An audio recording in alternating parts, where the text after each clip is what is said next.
Hello students, welcome to global online. This is Ankita Sood. Paper one preparation में आज हम research aptitude unit के sessions आपके लिए लेकर आ रहे हैं, जिसमें सबसे पहले लेक्चर में स्टूडेंट्स हम देखेंगे कि रिसर्च क्या होता है और क्यों इसको यूज़ किया जाता है। ये वीडियो बहुत ज़्यादा इंपॉर्टेंट है क्योंकि यहीं से आपके सारे कॉन्सेप्ट्स क्लियर होंगे एंड इजीली आप आगे के टॉपिक्स को फिर समझ पाओगे। स्टूडेंट्स पेपर को क्वालिफाई करने के लिए ये बहुत ज़रूरी है कि आप सभी एग्जामिनेशन के लेवल के हिसाब से तैयारी करें एंड इसके लिए कंप्लीट कोर्स मैं लेकर आई हूँ जहाँ पर डेली लाइव लेक्चर्स के साथ आपका पूरा सिलेबस तो कवर हो ही जाएगा। साथ ही टॉपिक वाइज एमसीक्यूज और पीवाईक्यूज भी हम आपको देते हैं।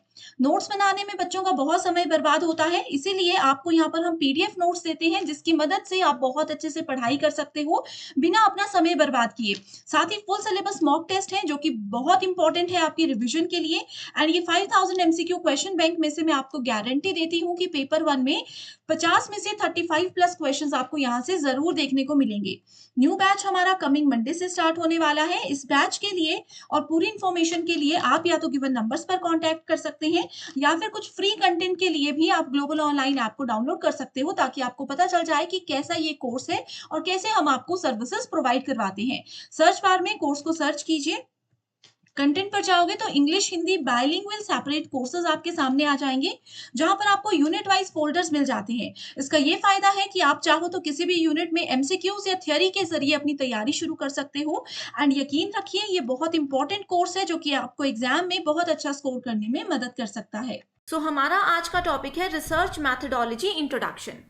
तो रिसर्च में इंट्रोडक्शन से हम शुरू करेंगे। अब जैसे कि इसके नाम से ही आप लोगों को क्लियर होना चाहिए कि रिसर्च, सर्च का मतलब होता है किसी चीज को ढूंढना। रिसर्च का मतलब होता है कि कोई चीज ऑलरेडी हमारे पास है लेकिन हम फिर भी उसी चीज पे सर्च कर रहे हैं, उसी चीज को सर्च कर रहे हैं। ठीक है। बार बार किसी पर्टिकुलर टॉपिक पे, बार बार किसी चीज पे अगर हम लोग सर्च करते हैं, ठीक है, फाइंडिंग्स कुछ नई लेना चाहते हैं, तो उस चीज को बोला जाता है रिसर्च। रिसर्च क्या है? ये एक केयरफुल एंड डिटेल स्टडी है। किसके बारे में? किसी भी एक स्पेसिफिक प्रॉब्लम के बारे में। ठीक है। मान लीजिए हमारे पास एक प्रॉब्लम है, किसी भी कोई इशू है हमें, ठीक है। हम उस पे कोई सॉल्यूशन को फाइंड आउट करते हैं, लेकिन हमें क्या लगता है कि ये सॉल्यूशन से हमें सेटिस्फेक्शन नहीं हो रही है, तो हम उसको रिसर्च करेंगे। यानी कि हम कोई दूसरा सॉल्यूशन ढूंढने की कोशिश करेंगे कि हो सकता है जो फर्स्ट हमारा रिजल्ट था, जो फर्स्ट हमारी फाइंडिंग्स थी, उसमें कुछ कमियां रह गई है, तो इसीलिए हम लोग फिर से उस चीज को सर्च करते हैं। That is called research. ठीक है। तो पहली चीज आपने ये याद रखनी है कि ये एक केयरफुल एंड डिटेल स्टडी होती है किसी भी एक पर्टिकुलर प्रॉब्लम के बारे में। इसके अलावा इसमें बोला गया है कि research is a logical and systematic search. Logical का मतलब है कि अगर हम किसी भी चीज़ को सर्च करना चाहते हैं तो उसमें कुछ लॉजिक्स होते हैं। ऐसा नहीं है कि कोई प्रॉब्लम में फंसे हैं और डायरेक्टली हम लोग उसका सॉल्यूशन ढूंढने लग जाएं। कुछ लॉजिक्स लगाने पड़ते हैं, कुछ एक सिस्टमैटिक वे में हम लोगों को स्टेप बाय स्टेप जो है हर एक प्रोसेस को फॉलो करना पड़ता है रिसर्च में। ठीक है। Research is a logical and systematic search for new and useful information on a particular topic. ठीक है। नेक्स्ट बोला गया है it is an investigation of finding solution to scientific and social problems through objective and systematic analysis. तो अब जैसे आप सभी को पता है कि अब यहाँ पे आप लोग पीएचडी की तैयारी कर रहे हो, इधर हम लोगों को रिसर्च करना कंपलसरी होता है पीएचडी में। ठीक है। तो हम किस बारे में रिसर्च करते हैं? कोई भी एक सोशल प्रॉब्लम, कोई भी एक साइंटिफिक प्रॉब्लम होनी चाहिए, या फिर कोई एक इशू है जो कि काफ़ी टाइम से सब लोग फेस कर रहे हैं उस पर्टिकुलर फील्ड में, तो हम लोग रिसर्च में क्या करते हैं, उस चीज़ का एक परमानेंट सॉल्यूशन ढूंढने की कोशिश करते हैं। ऐसा भी हो सकता है कि हमसे पहले काफ़ी स्टूडेंट्स ऐसे आए होंगे जिन्होंने उस टॉपिक को पकड़ा होगा एंड उस पर रिसर्च की होगी, बट मे बी ये हो सकता है कि उनकी रिसर्च कंप्लीट नहीं हुई होगी, कोई ना कोई इश्यूज अभी भी उस पर्टिकुलर टॉपिक में रह रहे होंगे, तो उसी चीज़ को हम लोग बार बार सर्च करते हैं। That is called research. ठीक है। आई होप ये दो कॉन्सेप्ट आप लोगों के क्लियर है। नेक्स्ट यहाँ पे बोला गया है the information might be collected from different sources. जब हम रिसर्च करते हैं तो जैसे मान लीजिए कि कोई सोशल प्रॉब्लम है, कोई हंगर से रिलेटेड प्रॉब्लम पे हम लोग रिसर्च कर रहे हैं। ठीक है। सो अब डेटा कलेक्ट अगर हम लोगों को करना है, इंफॉर्मेशन कलेक्ट करनी है, तो हम लोग डिफरेंट सोर्सेज से कर सकते हैं। जैसे कि हम लोग इंटरनेट के थ्रू भी डेटा कलेक्ट कर सकते हैं, ठीक है, या फिर हम लोग फील्ड में जा करके लोगों से बातचीत करके, स्लम्स में जा करके इस चीज़ को देख सकते हैं कि लोग किस सिचुएशन में हैं, कैसे इस चीज़ को रिजॉल्व किया जा सकता है, ठीक है। तो डिफरेंट सोर्सेज से हम कर सकते हैं, जैसे कि एक्सपीरियंस, ठीक है। ये होता है कि अगर कोई ऐसी फील्ड है जिसमें मैं बोलती हूँ कि मेरा पुराना एक्सपीरियंस है, मुझे पता है कि ये चीज़ कैसे काम करती है, तो उसमें वो चीज़ भी हमें रिसर्च में हेल्प करती है। ह्यूमन बींग्स, जैसे मैंने आप लोगों को बताया कि फील्ड में जाकर के हम लोगों से बातचीत करते हैं, उनके व्यूज़ जानते हैं, ठीक है। बुक्स के थ्रू, जो प्रीवियसली पब्लिश्ड बुक्स होती हैं, जर्नल्स होते हैं, इन सब चीज़ों के थ्रू हम क्या कर सकते हैं, डेटा को कलेक्ट कर सकते हैं अपने रिसर्च के लिए। नेक्स्ट इंपॉर्टेंट पॉइंट यहाँ पे ये बोला गया है कि research can be lead to new contributions to existing knowledge. यानी कि जैसे मैंने आप लोगों को बताया, ऑलरेडी उस चीज़ के बारे में हम लोगों के पास इंफॉर्मेशन है, उस चीज़ का नॉलेज है, लेकिन उसमें न्यू कॉन्ट्रीब्यूशन क्या आया है, दैट इज कॉल्ड रिसर्च। अब जैसे मान लीजिए हम लोगों ने देखना है कि इंडिया की पॉपुलेशन कितनी है, तो ये डेटा हम लोगों के पास ऑलरेडी है कि 2020 में इंडिया की पॉपुलेशन इतनी थी, कोविड-19 की वजह से इतने लोगों की मौत हो गई है। लेकिन अगर हमें इस चीज़ को बोलेंगे हम एग्जिस्टिंग नॉलेज, ठीक है, तो इसमें न्यू कंट्रीब्यूशन क्या होगा कि अभी कितने लोगों की मौत हो गई थी एंड नए कितने जन्म हुए हैं, वो सब चीज़ें रिसर्च आती है, ये नया कंट्रीब्यूशन होता है, ठीक है। सो नेक्स्ट अगर हम लोग बात करें, सो इधर एक प्रोसेस बताया गया है रिसर्च का, ठीक है। तो यहाँ पे पहले स्टेप में बोला गया है start thinking of a problem. तो अब सबसे पहले हम लोगों को पता होना चाहिए कि हम लोग किस बारे में रिसर्च करना चाहते हैं। एक प्रॉब्लम हमारे दिमाग में होनी चाहिए। अब जैसे आप लोग मान लीजिए सोशल वर्क में पीएचडी करते हो, ठीक है, या फिर कंप्यूटर साइंस में पीएचडी करते हो, तो आप लोगों के सामने पहले ही सबसे पहले कोई प्रॉब्लम होनी चाहिए। उसके बाद प्रॉब्लम के थ्रू आप क्या करोगे, पॉपुलेट करोगे questions we need answer to, ठीक है। उसके बाद उस प्रॉब्लम में आप देखोगे कि ये प्रॉब्लम्स हैं, ये हमारे दिमाग में क्वेश्चंस रेज हुए हैं, तो इनका सॉल्यूशन हम किस तरह से निकाल सकते हैं। तो इस तरह से आप लोग इस बारे में सोचना शुरू करोगे, ठीक है। तीसरे स्टेप में क्या होता है, right the research hypothesis. Hypothesis का मतलब होता है अनुमान लगाना, गेस करना, ठीक है। सो उसके बाद हम क्या करते हैं, रिसर्च में अनुमान लगाना शुरू कर देते हैं कि ये पॉइंट्स हो सकते हैं, हम इस चीज़ में इस तरह से डेटा कलेक्ट करेंगे, इसका ये सॉल्यूशन इस तरह से फाइंड कर सकते हैं। ये आता है रिसर्च का थर्ड स्टेप। नेक्स्ट आता है state of goals for the research, कि इस लेवल पे अगर हमारा एक गोल अचीव हो जाता है तो उसके बाद हमारा नेक्स्ट गोल क्या होगा, दैट इज़ वेरी इंपॉर्टेंट, ठीक है। तो स्टेट ऑफ गोल्स आप लोगों को रिसर्च में पता होनी चाहिए। नेक्स्ट आता है हमारे पास create research objectives. So research का हमारा क्या मेन मुद्दा है, क्यों हम रिसर्च कर रहे हैं, तो कहाँ से हमारे दिमाग में कोई प्रॉब्लम आई या कोई प्रॉब्लम हमने फेस की एंड किस तरह से हम उसको कंप्लीट करने के लिए पूरी प्लानिंग कर रहे हैं, ये पूरा प्रोसेस जो है वो रिसर्च के अंदर आता है, ठीक है। सो नेक्स्ट बात करते हैं, यहाँ पे कुछ और इन्फॉर्मेशन दी गई है कि रिसर्च एग्जैक्टली होता क्या है। तो एग्जाम में आप लोगों को इसी चीज़ से रिलेटेड क्वेश्चंस पूछे जाते हैं कि रिसर्च क्या होता है। सो उन्हीं क्वेश्चंस को थोड़ा सा घुमा के पूछा जाएगा, लेकिन बातें सिर्फ यही होंगी, डेफिनेशन सिर्फ यही होंगी जो मैं आप लोगों को आज इस पूरी वीडियो में बताने वाली हूँ, ठीक है। सो पहला बोला गया है कि रिसर्च एक मेथड होता है searching for fact in any branch of knowledge, ठीक है। किसी भी फील्ड में हम लोग क्या कर सकते हैं, फैक्ट को फाइंड आउट कर सकते हैं, उससे रिलेटेड डेटा को कलेक्ट कर सकते हैं, ठीक है। नेक्स्ट आता है हमारे पास it represents an attitude of inquiry, ठीक है, यानी कि हमारे में एक एटीट्यूड होना चाहिए कि हम इंक्वायरी कर रहे हैं, किस टॉपिक पे कर रहे हैं, किस तरह से हम लोग चीज़ों को जो है मैनेज करेंगे, ये एक एटीट्यूड होना चाहिए कि हम लोग फील्ड में जाकर के भी डेटा को कलेक्ट कर सकते हैं, ठीक है। अगर ये एटीट्यूड आप लोगों में नहीं होगा तो रिसर्च आप लोगों के लिए बहुत डिफिकल्ट हो सकती है। नेक्स्ट बोला गया है it is an attempt to elicit facts and figures, यानी कि प्रीवियस क्या फैक्ट्स थे, क्या फाइंडिंग्स थी, उन सब चीज़ों को एलिसिट करना है, उन सब चीज़ों को भी हमें मद्देनज़र रखना है।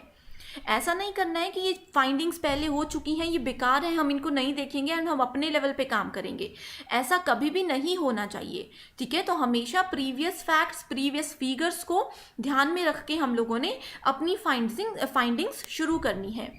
नेक्स्ट बोला गया है a systematic and scholarly application of the scientific method. तो ये साइंटिफिक, सोशल, कोई भी मेथड हो सकता है। एंड ये पॉइंट आपने याद रखना है कि रिसर्च एक सिस्टमैटिक प्रोसेस है, यानी कि एक सिस्टम के साथ हम काम करते हैं। वो सिस्टम क्या होता है, कैसे उसको हम फॉलो करते हैं, ये सब चीज़ें भी हम लोग आगे आने वाले वीडियो लेक्चर सीरीज में ज़रूर डिस्कस करेंगे, ठीक है। नेक्स्ट है ये एक स्टेट ऑफ माइंड है, that means it requires the involvement of entire mind, यानी कि पूरे माइंड में हमें अपने माइंड को एक्टिव रखना पड़ेगा पूरी रिसर्च के थ्रू, कि ऐसा ना हो कि हमारा कोई पॉइंट मिस हो जाए। कभी हमें कोई आइडिया आता है, कब हम उस आइडिया को इम्प्लीमेंट करेंगे, ऐसा ना हो कि कोई आइडिया हमें आज आया, 3 दिन बाद हम इसको इम्प्लीमेंट करने की सोचते हैं, लेकिन 3 दिन में हम भूल जाते हैं कि वो आइडिया क्या था। तो इसीलिए यहाँ पे बोला गया है कि it is a state of mind. Next बोला गया है it acquirement of knowledge is continuous process in human life, ठीक है। सो एक कॉन्टिन्यूस प्रोसेस है कि हम लोग नॉलेज जो है जनरेट करते रहते हैं। Research is never ending and ever enlarging systematic process. तो ये है रिसर्च की कुछ बेसिक इंट्रोडक्शन। सो मीनिंग की अगर हम लोग बात करें रिसर्च में, तो यहाँ पे बोला गया है अगेन कि एक सिस्टमैटिक प्रोसेस है एंड ये एक ऑर्गेनाइज प्रोसेस है। सिस्टमैटिक यही है कि एक सेट ऑफ प्रोसीजर है, एक सेट ऑफ प्रोसेस है जिसको हमें फॉलो करना ही है। एक सिस्टमैटिक, जैसे हम बोलते हैं ना कि कोई भी काम एक सिस्टमैटिक वे में करो तो हमें अच्छे रिजल्ट्स मिलते हैं, वही चीज़ यहाँ पे बोली गई है।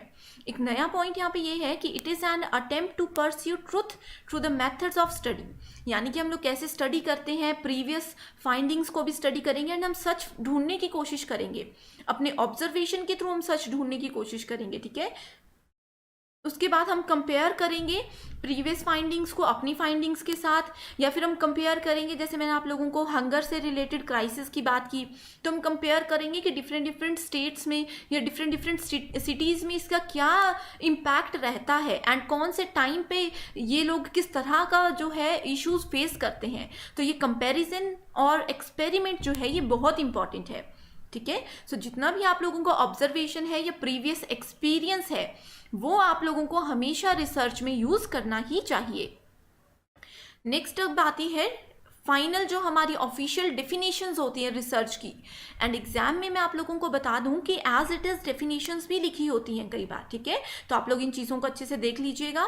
एंड अगर आप लोग हमारा पेड कोर्स ज्वाइन करते हो तो आप लोगों को पूरा हम लोग PDF फॉर्मेट में ये चीज़ें प्रोवाइड कराएंगे, सो दैट आप लोग अच्छे से टाइम लगा करके इन चीज़ों को पढ़ सको एंड समझ सको। सो रिसर्च मैंने बताया कि सिस्टमेटाइज एफर्ट होता है टू गेन न्यू नॉलेज।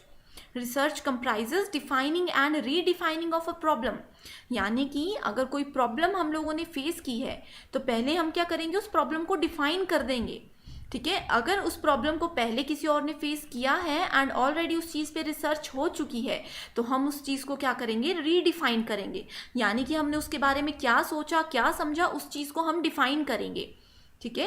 इसके अलावा हम फॉर्मुलेट करते हैं हाइपोथेसिस को और सजेस्टेड सॉल्यूशंस, ठीक है। तो इसमें हम लोग इवेल्युएट करते हैं, डेटा को कलेक्ट करते हैं, ऑर्गेनाइज करते हैं। सो यहाँ पे organisation is very important. Next definition यहाँ पे बताई गई है कि research as the manipulation of things, concepts और symbols for the purpose of generalisation to extend, correct और verify knowledge, whether that knowledge aids in construction of theory or in the practice of an art, ठीक है। so, जो भी knowledge हमने collect किया तो उस नॉलेज को कहाँ पे हम लोग यूज़ करेंगे, किस तरह से यूज़ करेंगे, वो सब चीज़ें इसमें हम मैनिपुलेट करते हैं, ठीक है। सो ये है रिसर्च की कुछ बेसिक डेफिनेशंस। सो ये जो फीचर्स हैं इसको मैंने यहाँ पे इसलिए ऐड किया है क्योंकि अभी तक हमने जितनी भी चीज़ें पढ़ी हैं, ठीक है, अभी प्रीवियस 3-4 स्लाइड्स में हमने जितनी भी चीज़ें पढ़ी हैं उन सब चीज़ों को आप लोग फीचर्स में भी काउंट कर सकते हो, ठीक है।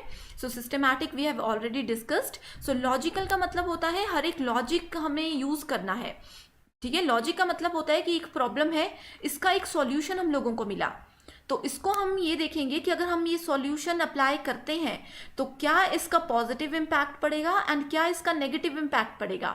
तो हर एक लॉजिक लगा करके हम लोगों को रियल लाइफ चीज़ों को रिलेट करके यहाँ पे काम करना होता है, ठीक है। सो अब बात करते हैं एम्पेरिकल की। एम्पेरिकल का मतलब होता है it should be based on observation.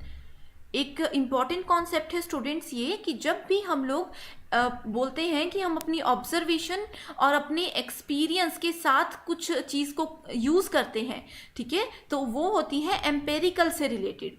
Exam में किसी भी क्वेश्चन में ऑब्जर्वेशन और आप लोगों को एक्सपीरियंस टर्म नजर आए एंड ऑप्शन में एम्पेरिकल होगा तो आप लोग उसी को सेलेक्ट कीजिएगा बिना सोचे समझे, ठीक है। जैसे कि एग्जिस्टिंग थ्योरी है, उसी को अगर हम लोग फॉलो करते हैं तो वो एम्पेरिकल के अंदर आता है, ठीक है।